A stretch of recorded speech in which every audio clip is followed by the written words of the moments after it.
Assalamualaikum warahmatullahi wabarakatuh. Saya Willy Aditya, Wakil Ketua Badan Legislasi, Dapil Jawa Timur 11, Madura Raya. Sekarang di Badan Legislasi sedang melakukan harmonisasi dan pembulatan rancangan undang-undang pemilu yang diusulkan oleh Komisi 2. Untuk itu saya akan memberikan laporan tentang sejauh apa dan seperti apa dinamika yang sedang berkembang di Panja RUU Pemilu Badan Legislasi.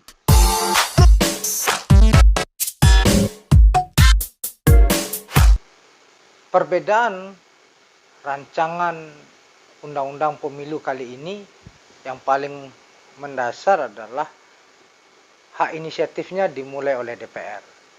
Inilah yang kali pertama pasca reformasi 99, rancangan undang-undang pemilu ini diusulkan oleh DPR, bukan oleh pemerintah. Jadi sejauh ini diusulkan oleh pemerintah. Nah, untuk periode kali ini DPR ingin merubahnya untuk kemudian terjadi kesepakatan, terjadi dialog antar partai, lalu kemudian baru disusun oleh pemerintah. Yang kedua, secara materi muatan itu terjadi suatu penggabungan di mana sebelumnya kita mengenal dua rejim pemilu. Satu pemilu yang kita anggap itu adalah pemilu legislatif dan presiden, yang kedua pilkada. Memang ini secara peraturan perundang-undangan juga banyak terkait, karena pemilu kada itu terkait dengan pemerintah daerah, di mana DPRD provinsi, DPRD kabupaten kota itu merupakan bagian dari pemerintah daerah.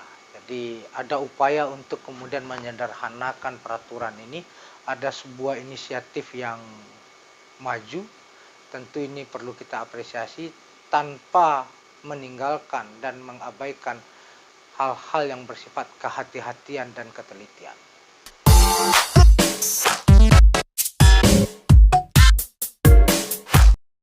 Badan Legislasi sudah mendengarkan penjelasan pengusul dan Badan Legislasi sudah melakukan kajian dan tim ahli Balek juga sudah melakukan kajian, dan hasil kajian dari tim ahli Badan Legislasi itu ini tidak bisa diharmonisasi, tidak bisa dibahas di Balek karena ada beberapa hal yang sifatnya opsional tentang beberapa isu-isu yang krusial di dalam rancangan undang-undang itu masih bersifat dimpraksi.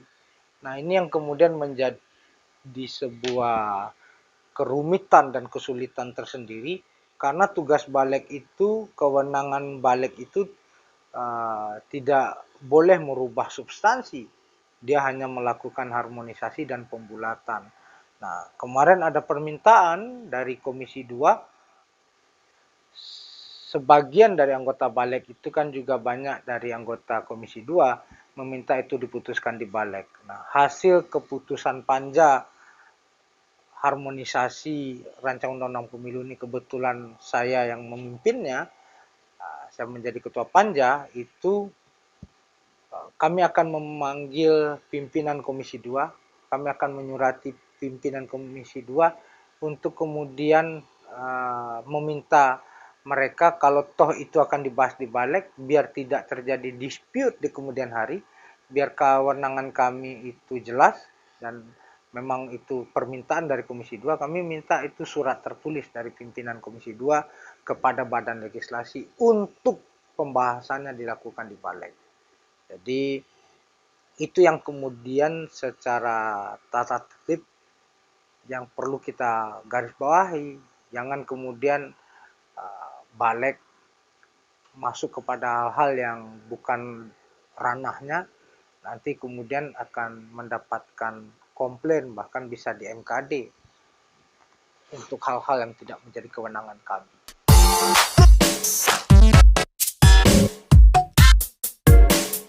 Harusnya perdebatan itu terjadi di Komisi 2 sebagai pengusul, sehingga barang yang diusulkan sudah menjadi suatu hal yang solid ya.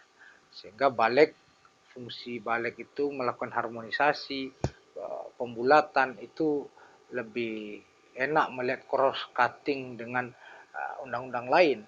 Nah, hal-hal yang krusial selalu hal yang klasik di dalam proses pembahasan setiap rancangan undang-undang pemilu yang dari tahun ke tahun, yang dari pemilu ke pemilu itu tidak pernah bergeser. Satu pastilah masalah parliamentary threshold.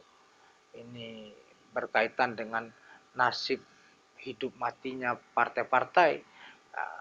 Yang kedua, presidensial threshold. Bagaimana yang 20% ini mau dipertahankan atau kemudian mau ada hal-hal yang kemudian diturunkan sehingga pembentukan koalisi lebih simpel gitu. Yang ketiga tentang terbuka dan tertutup. Ini selalu menjadi diputar ulang bahasanya ya, selalu diperdebatkan apakah kemudian kita mau pakai sistem terbuka atau tertutup. Yang keempat adalah besaran dapil atau dapil magnitude. Kalau di nasional hari ini DPR RI menggunakan 3 sampai 10, apakah ini akan ada pengurangan? Ada alternatifnya 3 sampai 8, 3 sampai 6 gitu. Nah, itu. Dan yang terakhir juga masalah metode konversi suara. Metode konversi suara ini apakah akan tetap memakai pola 2019 dengan Sanlak atau kemudian dengan metode 2014 kuota hari.